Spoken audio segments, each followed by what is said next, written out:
Today, we're going to be talking about what it's like to take a long hiatus from watching the children to going back into the workforce. What are the things that you need to know? What should you do? What should you not do?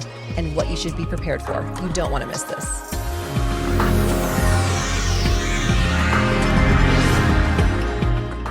Hello, podcasters. Welcome to the second episode of Behind Her Business.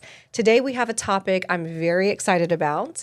We are going to talk about returning to work after a long hiatus, watching the kiddos. And I have the perfect person for us to talk to because she's been through this. She will tell us her experience. She has really great advice. I think this is going to benefit everybody listening to this podcast that may be in this same situation. I would like to introduce everybody to Miss Stephanie Merritt. Hi, how you doing? Good. Thank you for coming on today. Thank you for having me. So those of you that don't know, Stephanie and I are two peas in a pod. She's actually my VP of Creative here at KJ Marketing Group, and she's amazing. I actually call her Wonder Woman because she juggles everything, and you guys are going to hear all about it. But Stephanie, I want the audience to understand who you are. You know, where do you come from? Give us your story. What's your story that led you to that situation where you were going back into the workforce after mothering full time? Yeah. So essentially, I'm from Baltimore, Maryland, where I met my husband, who was not from Baltimore. He's a New Yorker. He would kill me if I didn't say that. But he got a government job. And so we were moving around. We were moving from city to city. And it was just, when I left my position in Baltimore and we moved, our first place was basically New Orleans. And while we were in New Orleans, we were engaged, but got pregnant. So I was pregnant with my first child, and we were going to kind of keep everything going as normal. We were going to still have the big wedding. We had paid all the deposits. We had done all the things. And then I had my child very premature. So I had him at 23 weeks and 6 days, which is kind of like just viable, at least then. I know people are having babies a lot sooner, and they have successful medical journeys. But that's early. It's very early. I mean, yes. He was due November and born in July. Okay. So it was... So lots of stress. A lot of stress. And so it was a no-brainer, right, as a mother. You have a child who's premature, you know it's going to be a long road, so you go home. Absolutely. I wouldn't even think twice. Exactly. So conversation with my husband, I was home. So he was in NICU for about 6 months. It was a long time. I can't even imagine. It was a very long time. But I had left an agency position. So I was working with an agency, and that's where I really honed my skills. Now, you were full-time with the agency? I was full-time with the agency. Okay. I was pregnant, working. While he was in the NICU, I was still working, doing everything that you would do. I was pumping because, for breast milk, we had bought a deep freezer. So we added all the milk to the freezer. And I was going up there every night after work. I would, you to scrub see your your hands. baby. Yeah, you scrub Mama your bear. hands. Yeah. Oh my gosh. Oh, Mama bear and their babies. so if anybody from Children's Hospital New Orleans is listening, I'm better now. I'm much nicer. She's just a little crazy back then.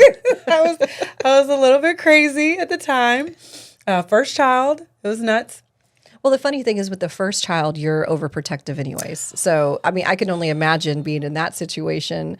On top of that, I mean, that's tough to... Well, you know the book. I call it like the pregnancy Bible, what to expect when you're expecting. I literally lived in that book because I didn't know anything. I didn't read the book. You didn't? It's probably apparent now. Yeah, but no. Oh my gosh, she's like, don't listen to this one. But I mean, you've been around family too. So when we were in New Orleans, I didn't have family. It was just me and my husband, and I've never been pregnant before, so it was all new to me. But I was working and pumping and doing all those sorts of things when I was agency, and probably a bit naive about what was to come. Right? I think I thought I could keep my career, keep my job, keep progressing in this field, and still be a mother because that's all I knew. I had never seen anybody face these sorts of challenges. You were never before that given the opportunity to stay at home. No. So in your mind, you had this baby. You were doing that, of course. You were momming, and then you were also working full time. Yeah. So you thought that you were going to be able to continue this. I did. I was like, well, this is my life now, and it's okay. But I had a really great neonatologist who had actually invited me outside of the hospital, and she talked to me about what to expect and what was to come with my new son. And it was a lot of paperwork, right? You know, you have to sign your child up for all of these government assistance programs and therapies, and it was just a barrage of just things that nobody even in my family, you know, understood. And so I talked to the owner, his wife, and I was like, I got to go. And she was fantastic with me. Mm-hmm. She really was. She was like, I like, just like what you said, as a mama, you know, she was just like, I 100% understand. And we wish you, the best of luck. We're here for you. And it was very amicable, and it gave me peace, right, to be home. So once I came home with him, well, once you start, it's like the babies don't stop. Then it was like, we were moving around. Then you got pregnant again when? I got pregnant again. Keegan was 4. So my oldest was 4. So you were home for 4 years? I was home for 4 years. Okay. And I dedicated a lot of time to him. Mm-hmm. Once I felt like we had a system going, I started to freelance. And I had made some really great relationships, right, being in the field. Mm-hmm. So people had an opportunity to see my work. And you remember, I mean, at this time, we weren't so heavy digital. We were still pretty heavy print. Mm-hmm. So those timelines. Well, this was what, 15 years ago? Yeah, I mean, longer than that. I mean, yeah. He's 17 now. Okay, yeah. So, I mean, print timelines are not digital timelines. Mm-hmm. Print is a little bit more generous. In a few weeks rather than tomorrow. Exactly. I get that. Rather than, can I get it at the end of the day? EOD seems to be the phrase. But so, it was more generous. So I could do that. I could do that from home. But it was a constant start and stop as we moved from city to city, right? Mm-hmm. So it was like I would have to close up my business, then get to a new spot, try to reopen my business. Then it was close up. So it was like every 3 years we were moving. You were starting over again in your career every 3 years. Over and over. But that's what you guys decided to do for the greater good of the family, right? 100%. So you put I don't want to be, everybody says the woman always puts their wants to the side. Not necessarily all the time, but in your case, you had to put your wants on the back burner because number one, you have a special needs kid, and then you had 2 kids following. Mm-hmm. So after the 4 years, you had your second kid, and then the third came and went. In 18 months. So altogether, you were out of work for how long? About 15 years. Oh my goodness. Yeah. We were moving around for about 15 years, and there was a lot of like scratching that entrepreneurial itch. It wasn't just me kind of like, and I am not like the quintessential, house mom, I guess you could say, the stay-at-home mom, which nothing wrong with that. I did it, and hats off to everybody who's in that role. But I don't thrive in it. Now, how did you feel? Because I'm assuming you had other mom friends. Yes. Mm-hmm. How did you feel? And this is more of a side note because I know we've talked about this before. I feel like there's always this war, not war, because it's pretty harsh of a word, but between the working moms and the stay-at-home moms. Mm-hmm. It's always a thing. And you're guilty either way. Mm-hmm. If you're working, you're guilty that you're not there. If you're there, you're guilty because you're not doing something else that you probably should be doing.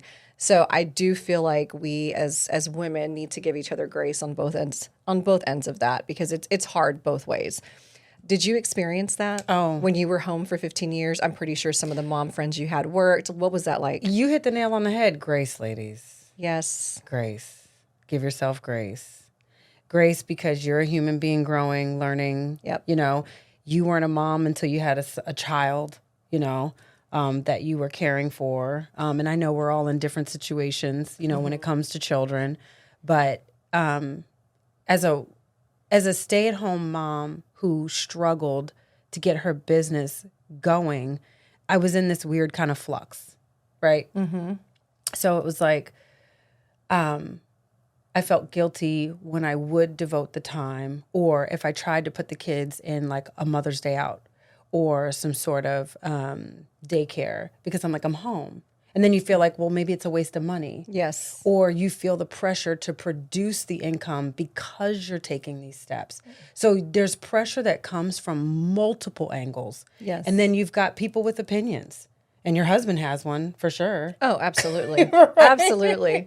You know, he's like, girl, what you doing? You know, like, When are you going back to work? right, you're spending all this money. Where's the income? You know, where's the business plan? I need to read it, you know. So it was like you've got pressure from all these different sides. And to be real about it, like the kids, they didn't really feel it. I mean, you know, because it was good that they were in the Mother's Day Out programs and the daycares and stuff like that, because it gave them an opportunity to socialize. Yes. And they weren't there, like, they weren't living there. You know what I mean? I just needed them to go somewhere for a couple of hours so I could dedicate personal time. Well, you know, it's that thing that they say in the airplane, you have to put your mask on before you put anybody else's on. I think people don't realize that moms need some time away, and there's that guilt thing going on again, ladies. You're always guilty when you're stepping away. You know, sometimes I would go, not my husband's fault at all, love you, honey, but I would go to the store, I would go get my nails done for 3 hours, and I feel guilty. And I'm like, oh, I better go pick up the baby to go to the store, because now I feel like he was with them for too long. It's not even relief while you're there, because the whole time you're shopping, you're like, I got to get back. Exactly. Yeah, or I'm looking, I got 30 minutes in this store before somebody texts me and asks where I'm at. So yes, I understand that. I understand. And I can only imagine 15 years. So when you went back into the workforce, like, because you were entrepreneur, you know, you already had that itch for a while, you were freelancing. Was there a time that you actually tried to go back to corporate? And what was that like for you? I did. Interview process, questions, what was that like? I was about to say, it was pre-COVID and rusty. Oh gosh, I was rusty. I was messing up on industry lingo. The words weren't coming to me as quickly. And then when I'm coming back, I'm trying to come back a level up. Right. Yes. So I'm not trying to come back as like a just kind of like basic graphic designer, because I have been designing. I've been trying to stay relevant in the field and working and things like that. So now I'm looking for a senior designer. Yes. Or, you know, creative director. And I have to sound the part, right? I have to try to sound like I can, you know, exist in executive management. And man, like one of my interviews, I felt, luckily this woman was so sweet. And she was literally like feeding me the words, because she could just tell I was like, she can tell you were out of the game for a minute. Yeah, she could tell I was rusty. But she was fantastic. She loved me. But I wound up at another place. And this was pre-COVID. And it was sort of like, I was kind of like the creative catch-all. It was a woman, fantastic woman, has a heart for pets. But she had several entities and required the same effort for all entities. And it wasn't anything I could handle or keep up with. And I was in I wanted to prove myself. I wanted to prove to myself I could handle it. I wanted to prove to her that I could handle it. And I floundered a little. Yes. I didn't drown, but I definitely wasn't treading the way I needed to in that water. And luckily, COVID got me out of that. Because then you had to stay home anyways and freelance, so that was a lot easier during the COVID. Right? Yes. I mean, like, do we remember that? The kids came home for spring break, and then they just never went back. Oh, I started my agency during COVID, and my daughter was upstairs homeschooling, and I had a little camera looking at her, and one day she took crayons and she drew all over her white bed, and I just was, I must have cried that day. I was so frustrated. And the wax. Yes. Like crayon, you'd almost rather marker. Yes. I know. I try to use, what is that, the Mr. Clean? It's like the eraser, yes. the dry eraser? That's that's the only thing that would get it out. Yep. That's what it was. But I'm curious on backing up to the interview process. So when they interviewed, and the reason why I ask this, I'm very curious, because we're very opposites, you and I. You were at home for 15 years, 3 kids. I have 2 kids. One happened a little bit later. He was our surprise. But I've always worked. So I've never not worked. And so there's times where, I'm not going to lie, I'm guilty as charged. I would know people that stayed at home like, man, they must have it easy, or wow, how are they able to do that? And I'm very guilty of that because I'm human. I definitely don't see that now, because I know people like you that have done that. And I know people, other really good mom friends of mine that have that opportunity. I think it's great, because I do think that you don't get that time again with your kids. Once they turn 4, it's different. Like that year between 1 and 4 is so important, and it's so magical. I don't blame a mom for wanting to be there, and I don't blame a mom for going crazy when they're there too much. So I definitely am curious from my perspective, if I'm interviewing somebody who hasn't been in the workforce, and I interview tons of people for 15 years, and say they wanted to come into a senior position, my thought is, well, why should I give you the senior position? You should probably start here and move your way up because you've been out. How did you handle, because you knew your worth. Mm-hmm. How do women that are listening to this podcast right now handle those questions? How can they position themselves for those higher level positions when they're out of work, if they know that they're going to go back to work sometime? And what are some things you would have done that maybe you didn't do to position yourself? So I guess it's a twofold question. How did you handle those type of questions? And number two, what would you recommend, or what type of advice would you give to women listening to this that are in this situation right now and they know they want to go back to work? They know they're going to stay home for a year or two, or maybe 15. Maybe they have a special needs as well, child. So what are your answers to that? What's your advice? Well, I would say for me, again, I kind of came up in the print era. Yes. So the good thing is that I had proof, right? I could show. I had something tangible that I could show that I could do the work. And then, of course, back then it was references, right? I mean, that was where we kind of were the foundation that we had a tendency to stand on. Yes. What I would say now is I would take advantage of the era that we live in. We live in a very digital era. And luckily, there's a lot of education in many different genres. You have free education on YouTube. Now there are certificate programs with colleges. I was thinking that too. For marketing, Google Ads, they have classrooms. If you go to SEMrush, you have tons of classes that you can take and get some type of certification during that downtime. They have web design certificates, coding language certificates, UI, UX certificates. I mean, there's so much now at our fingertips that we just did not have at one point. So I think that that's a fantastic way to show your relevance and that you're up to date, right? Because this, progress progresses, right? Yes. So as we continue to have more products and have more sophisticated products, if you can show that you can keep up with that pacing, I think that's extremely valuable. And the other piece is too, where you have to feel confident in is hopefully, well, maybe you're not a spring chicken.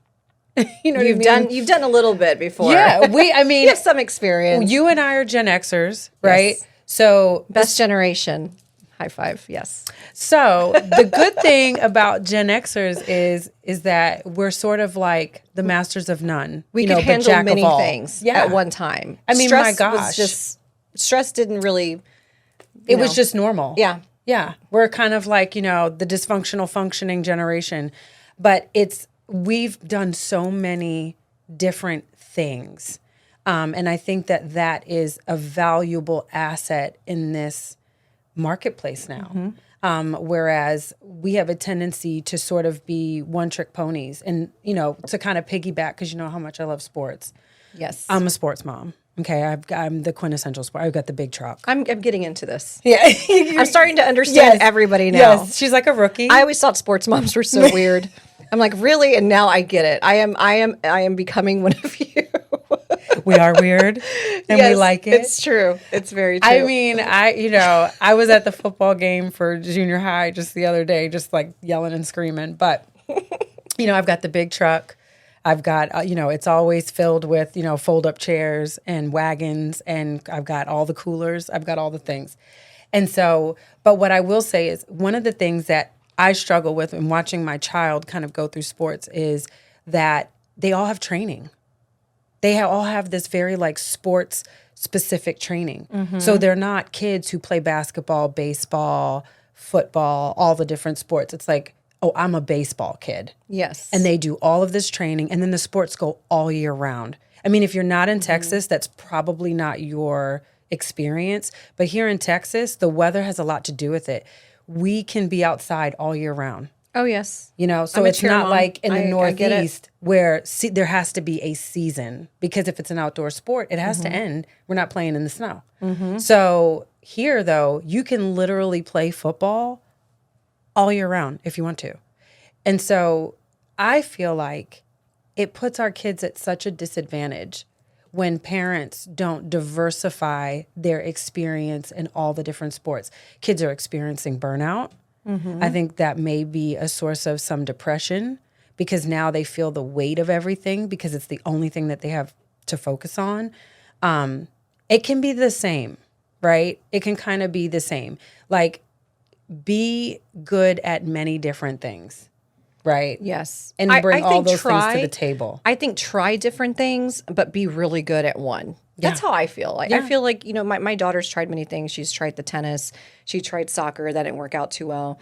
And then when she got into her cheer and she got into her swim, then we saw her. I mean, the swim definitely. Yeah, I mean, no, she's she's just a rock natural star. fish. Yeah, she's a rock star. So that was something that I was like, feel like we need to do girls this all have the that time. advantage, though. Yeah. Don't you think? Yeah. It's a little bit different for men. So for girls, maybe that's one of our superpowers. You know what I mean? Is that we're not held to this one standard. It's cool to be, sort of this rainbow. I like of that. I like the things. superpower. Yeah, I think that that's might true. be like part of it. But you're right. Be really good at something and then have experience in all these different things. And again, coming back to it, you don't have to be an expert in everything. There's so much education on so many different levels, and it's literally at your fingertips. I mean, you can be at your kid's soccer game and listening to training. Or portfolio. So I think what you're trying to say is the digital side of the business. Have your portfolio ready. We have so much. I mean, I'm actually very impressed because when I interview people now, back in the day, I had, portfolios were paper and there was never really a digital portfolio. Now I'm getting digital portfolios with all of this work. It's very impressive. So I think that's something that people can work on while they're outside of work. Like you said, taking classes, reading. Just reading. I mean, I'll tell you one thing. When I first started my agency, I didn't even know how to run YouTube ads. Not YouTube, I'm sorry, Facebook ads. I watched YouTube all night and figured it out. I mean, you would be surprised on the type of things you could learn. So all of the information's there. You just have to make sure that you are staying. And like you said, I tend to talk marketing because that's what we do. But in the marketing world, everything changes so quickly. And you have to do your research. If you're going to interview, make sure you're doing the research on the industry. And I think that's really important too. I think if you go in kind of defeated, or you might feel like you're not confident because you have been out of the workforce compared to other people that are interviewing that are coming from an amazing position where they've really honed their skills. What can you bring to the table as far as your knowledge, reading about the industry, knowing about the company? I mean, for me, that means a lot more to me when I'm interviewing somebody. 100%. And the other piece is too, like, we're not the market drivers. Yes. The market drivers are out of our control. That's Google. That's Adobe. That's, Facebook itself. I mean, they're constantly moving the target. So they force you. It forces you to be nimble. It forces you to be pliable. So when they're changing algorithms and AI now with the creation of AI, we don't really know the landscape on that yet. It's brand spanking new and everybody wants to use it. So, and a lot of these things are free. Yes. For at least for the first few weeks. So there's some type of trial period. Until they figure out how to monetize it. Yes, right? yes. On a more consistent and robust basis. But most things are, right? Because they want to get you hooked. And then all of a sudden they hit you with the price tag. Then you got to show the bag. But you've got to stay nimble. You've got to stay pliable. And if that's something that is innately a part of you, understand that that's a definite win. That's a definite plus. But that's what I would say. If you're younger and you don't have quite the paper trail, then I would say if you're home already, and this is another piece that some working moms didn't understand, like you were saying, it's got to be so easy for you. I was talking to another mom one time at a sporting event who was considering leaving her work, leaving her job, leaving her career. And she was like, tell me how you do it. And There's another side to that coin. Yeah. Because we do that. Sometimes you have to make those decisions for your family, whatever that is, whether the decision is to work, whether it's to decide, I need some more time with my family. Yeah. And work-life balance. So what did you tell her? Well, you could tell that she had already had this like preconceived notion that it was easy. Right. And I was like, it's a sacrifice. It's a sacrifice. And unfortunately, we're like, and I talk about this all the time with my husband. I mean, most situations are compromises. There's always going to be one, no matter what you choose. And so I had explained to her about like the sacrifices that I had to make. And sometimes that reset button, no matter where you are in your life, is important to press. But what I would say is when you are ready to come back to your market, wherever that is to be okay with growing, be okay with having a starting point. Because, I tell my kids this all the time. I'm like, you're trying to eat an elephant in one bite. You're going to have to take a bite at a time. And so sometimes we do have to have a little bit of humility and humble ourselves and start at a different point. And kind of like circling back to what you said, when I came back after COVID, everybody kept saying, oh, there's so many jobs, but where? It just didn't seem like they were anywhere. And I was applying and applying and applying. And where we're based, I don't feel like this is a creative cornucopia, right? It's a bit of a wasteland. These jobs are hard to find where we live.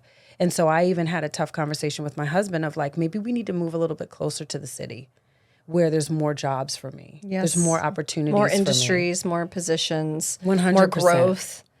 Yes, I think that's definitely important. And I do like what you said about, the networking side of it too. But I think you made a really good point with finding the information online, really educating yourself. But I also think working your personal network is very important. Talk to people. You may have friends that there may be openings at their business. Like work your network. Start getting into mom groups that are, entrepreneur groups or women that are, there's some type of group for you. Yeah. And I do think too that if you talk to people and you let them know your story, people genuinely want to help you. Yeah. I know people, it doesn't matter to me if somebody was out of work for a while. If I knew they did their research and I knew that they have been practicing their craft, whether it was freelance or whatever that may be. For me, it's all about attitude. I'd rather hire attitude any day, and I can teach somebody a skill. Yeah, that's true. But I think the attitude is very important. So after COVID, when I wasn't getting the callbacks from the jobs and I was getting really frustrated by what was available. And even when I did get a call back, the job would be so far. I was like, I just don't think I can make this work. And so he was like, you know what? It's time. You've had your own company for a very long time. Let's just throw all the chips into it. And then that's when I opened my doors. That's when I opened my own, design house.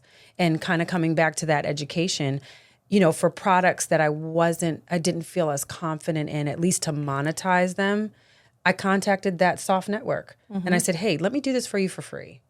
Let me play with you. That's a really good idea. Let me do this for you pro bono so I can get the experience. That's a really good idea, ladies. Yeah. If you have somebody that you can do things like that for, especially if you're in like the design or whatever it is, if you can practice service for the experience, that's some really good advice. So as I was learning new websites and new products and stuff like that, I contacted a friend of mine that I felt like, she had her own business. And I felt like she could benefit from it and I could get the education and then I could feel more confident, right? Yes. Because then you have that imposter syndrome, especially when you've been out for so long. Oh, that's a whole nother episode. Yeah, absolutely. Right. I think we've all been rabbit through hole. that. Yeah.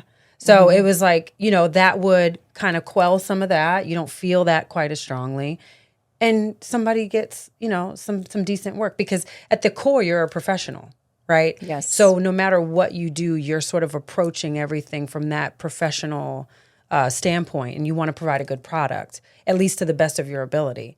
And so this second time, because it was empowering too, right? To step out and start my own business, I felt very empowered. I felt very strong. And for him to agree with me to you do need that, to have that. They need to have your back. I needed to have that. You needed to have He a went with me. cheerleader per se. Yeah. He went with me. He went with me to look at office spaces. We talked about the rent. We talked about how I was going to make the rent. What would happen if I didn't make the rent? We had all of those conversations up front. Yes. And now when you do hit those roadblocks, because not only do you have roadblocks in your business, right, but you can have them in your home life. And so when you hit a roadblock in a business, and we both know this, it has a tendency to affect the home. Right, because you're bringing it home with you. Oh, absolutely. Let's just be real. Yeah, if you have your own business, you are never off. It lives with you. That's something that's part of what you do. Yeah. It's a part of you. Yeah, it's an appendage. You're very honest. You're very open in the way you do business. And what I do find is when you're open and you're honest with individuals, that is the fastest, most efficient way to get things done. Yes, agreed. So when you... Transparency. When you're like, hey, listen, I know I scheduled this meeting for 1:00, but I have to drop off my kid And then I can come back to you. I have some great things to tell you. I did my research. La la la la la. Ooh, I have a good idea now. Okay, so you're bringing this. So I would say to moms, if you're a single mom and you don't have, you don't have a husband, because let's just be honest, not all husbands are going to be your cheerleader anyways. But what I would like to say is, like you said, maybe the person that you are going to work for or per se work with, they understand. Maybe it's another woman who understands that. I mean, I'll tell you, there's been plenty of moms that have worked for me, and if somebody has to go because they have to go to their kids' open house, I mean, that's completely fine with me. So I think maybe finding something in the job force that is a little bit more flexible. Maybe looking for a job that's more flexible. Understanding. Yeah. That is, yes. And also for me, and hopefully a lot of women have this, I didn't have this until I moved into my current neighborhood. I have a really great mom group. Yeah, you do. I mean, my mom You've group talked is about fantastic. It. Yeah, I mean, I would just love to have these ladies on because they're all so different, and we all love our children so much. And it's a great. They say it takes a village, and it really does. So if you can become build your community around you, because I'll tell you, there are times when I couldn't make it, to pick up my daughter for some reason, or I was running late, and I had one of my awesome neighbors who would do it with me because her kid goes to school with mine. So I would say to women that are listening to this and that, they're not married and they're single, make sure that whoever you're working with, and if you do decide to go back into the workforce, that you're working with somebody who understands and who's and that it's okay if you're transparent. Like, we don't always have to be, uber corporate and professional all the time. We're all human. We all have lives outside of what we do. And I think it's important to strive to work for a company that has that openness and that transparency. And that's that elephant. Yeah. One bite at a time. Like, you may not be able to come right into that executive position. Maybe you have to take a different position because the kids do get older. They get older, you're going to have way more time. And ladies, I know that, when we turn 40, in our minds, we're like, oh, I only have this much time left. You guys, people are doing a lot older these days. I mean, if you look at, I feel like 40 is the new 30 at this point. Legit. And I do think you have time. So let's just stop putting a time limit on what we can do. Yes. In our careers. Let's please stop doing that. There it is. Because, we're the ones who drive that narrative. Mm-hmm. That's true. Yes. That's very, very, very true. But I think you've really, I want to thank you for coming on and having this conversation. I hope it was helpful. So I hope it was too. And ladies, I want you guys to let us know. Drop us a comment, a line if you go to our YouTube channel. Go to our website, behindyourbusiness.com. We have our podcast. You can drop a comment, drop a line. Please like, subscribe, share this with other women because we're going to talk about so many other topics. Yes. But we really enjoyed having you on, Stephanie. I think you have an amazing story, and I do think you are Superwoman. Oh my gosh. Are. From one Superwoman to another. Look at this one. Well, we found each other. So we did. We did. We'll have to have a whole podcast on that because it's a whole funny story. But hopefully ladies here are lucky enough to find relationships in business like we have. So I wish all of you guys luck, and I look forward to you guys listening to the next podcast.